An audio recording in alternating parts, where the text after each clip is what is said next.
Hi, thanks for stopping by my crafty table. Today's tutorial will be demonstrating two basic hand stitches for beginning sewists. These two stitches are two of the basic stitches most used for hand sewing in apparel or accessories or any kind of mending you may be doing on clothing. So the first stitch we will be doing is called the back stitch. I'll be demonstrating that on the orange fabric here, and I'm using the black contrasting thread so that it'll be easier for you to see. One of the things that is helpful when I'm doing tutorials is to mark where we will be sewing. So I'm going to draw some little marks here that help keep you going in a straight line so that you don't have to concentrate so much on going straight and you have more time to concentrate on making the stitch pattern correctly. So I've already cut 2 pieces of cotton here. So my fabric is doubled. You always want to use 2 pieces of fabric when you are stitching because sewing one fabric, well, the purpose of the stitch is to sew 2 fabrics together. So whether you were making a pillow or a skirt or something small like a stuffed animal, this is a stitch that could be used to sew something together permanently. So first we're going to use a ruler and a pen or a marker. You could use a fabric marker. And I'm just going to mark about 1/4 inch intervals so that I can see where I'm sewing so that I can sew in a basically straight line. So I'm not too concerned about how far I am from the edge of the fabric in this case in terms of the seam, because my point is just to be able to show how you can practice with a straight line, giving yourself a straight line to follow. So to begin, I've already threaded my needle. It's double thread and I've put a knot at the end, and put your knot as close to the end as possible. And to get your knot towards the end, as close to the end as possible, you always want to pull on your circle versus the tails of your thread. So to start this stitch, you want to come up from under the fabric until your knot stops. And then you'll see that you have your thread coming up out of the fabric. So this is called the back stitch because you're going to go backwards behind the thread, go down into the fabric, and then you're going to come up. So this is about 1/4 inch behind my initial thread that I pulled up the first time. And I want to go about 1/4 inch behind, and then I'm going to come up approximately 1/4 inch in front. So about where I made my mark. So give or take, long as it's not directly next to the thread that you um, pulled up from the bottom on the first stitch. So we're going to pull this across, not down. We don't want to pull our needle down. We want to always be sewing across on top of our fabric. So you're going to pull your thread, and then you should end up with a stitch right here, and then you will have your thread coming up on top. You always want to end up with your thread on top, not on the bottom. So now you have a space. Here's that black thread. Here's the black line that I drew. So I want to go down behind that 1/4 inch behind my thread and come up 1/4 inch in front. So if you see, my needle is on top. I go down behind the thread and come up in front of the thread. And I have a little space between both because I want to be able to go down right here on my next stitch. So push your needle across and pull it tight. Not too tight, but you do want to pull it tight so that you have no loops and the fabric and the threads are laying flat. So we're going to continue with that same stitch across. Go down behind. Here's my thread that I pulled up. Right here is my thread I pulled up. And then I'm going to go behind the stitch, come up in front of the stitch. behind the stitch 1/4 inch, in front of the stitch 1/4 inch,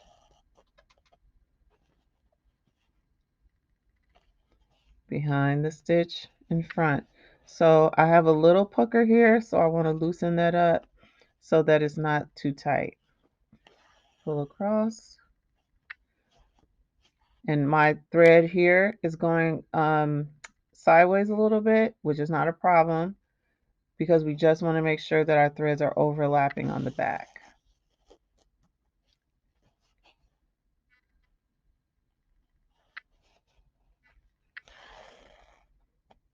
So even the slight little variations from our dotted line will not be a big significant difference. So when we look on the back, we can see that our stitches are overlapping each other. So that when we open up our seam, we can see that the seams have no holes in them, that is closed up. And that would be the same type of seam you would get on a sewing machine. And so we'll just keep going straight across. And whichever is comfortable for you. Some people like to sew with their needle going up, and they pull the thread up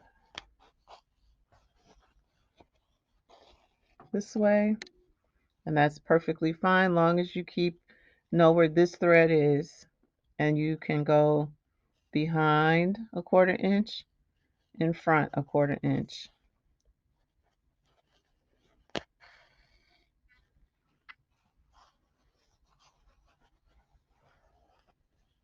Behind a 1/4 inch, in front a 1/4 inch.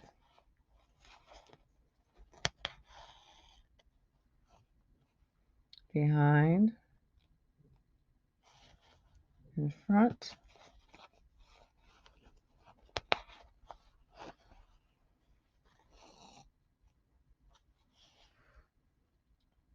behind, in front. Make sure it's not too tight.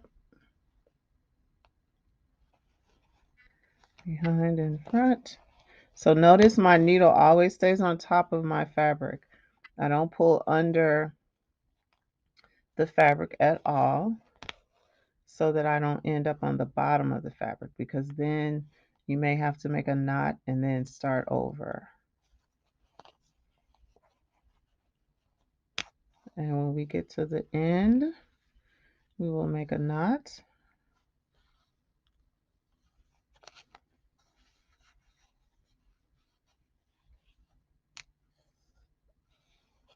My thread is getting caught on my fabric a little bit.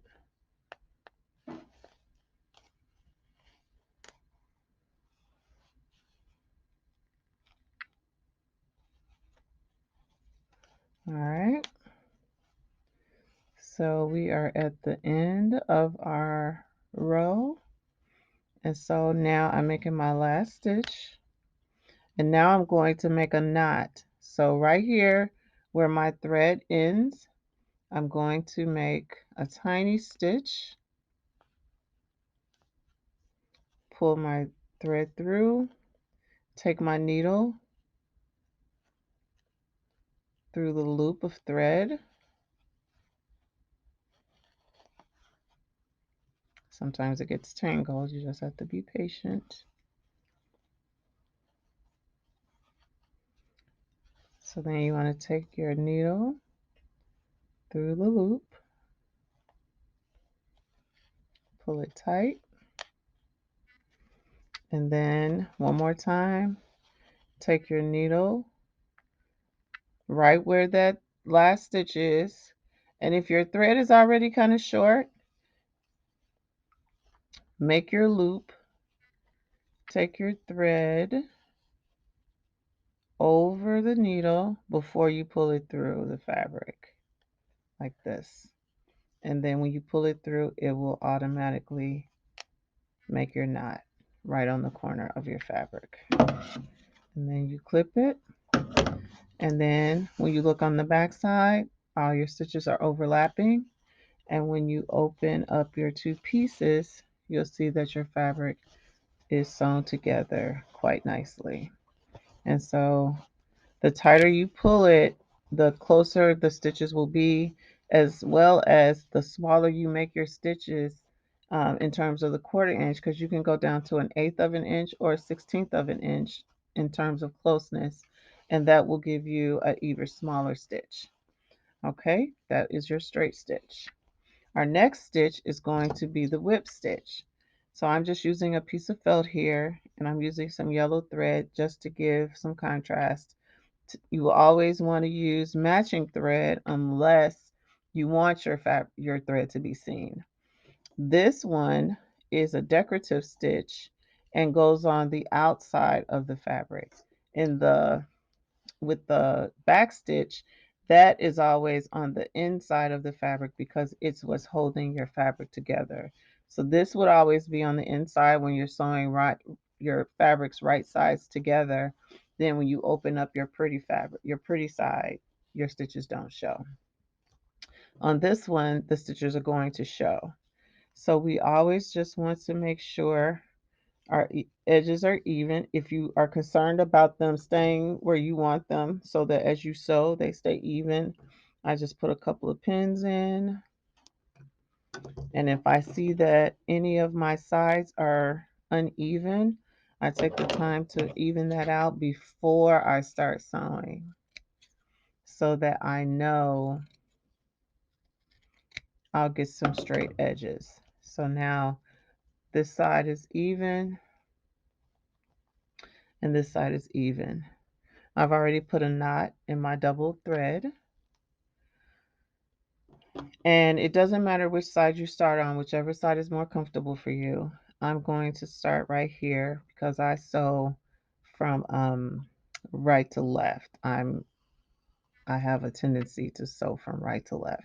Some people like to sew left to right, and it's whatever is comfortable for you.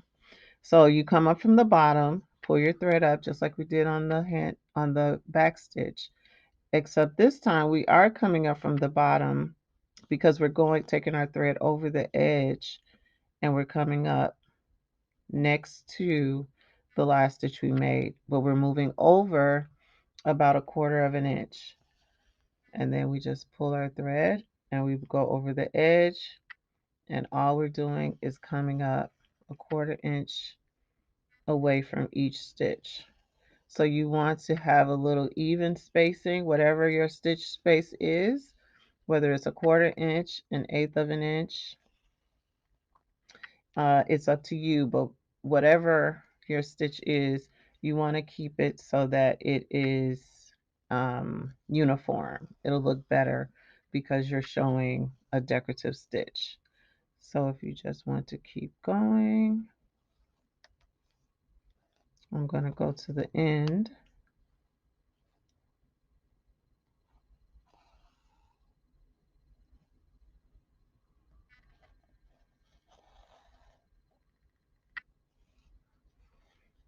Sometimes the threads will separate. You can just put them back together.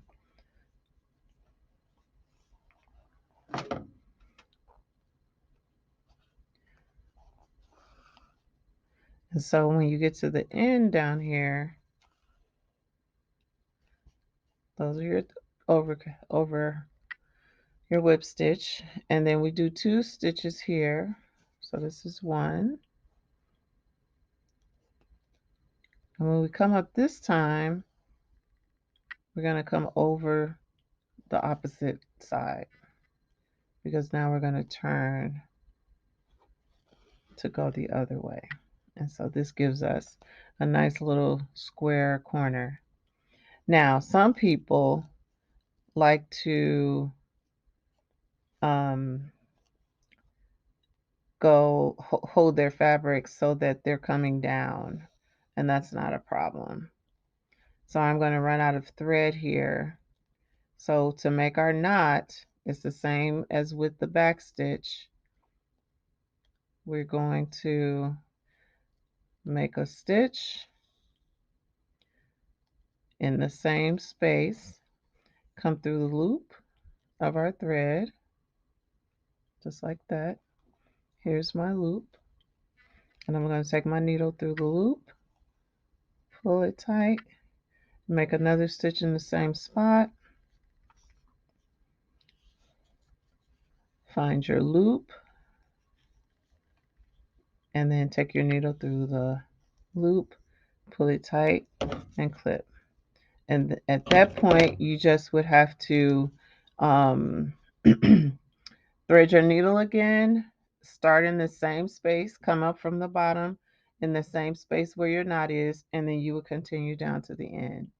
I hope you found this video helpful, and I hope you return for more of our tutorials for beginning sewing. Thanks again from My Crafty Table.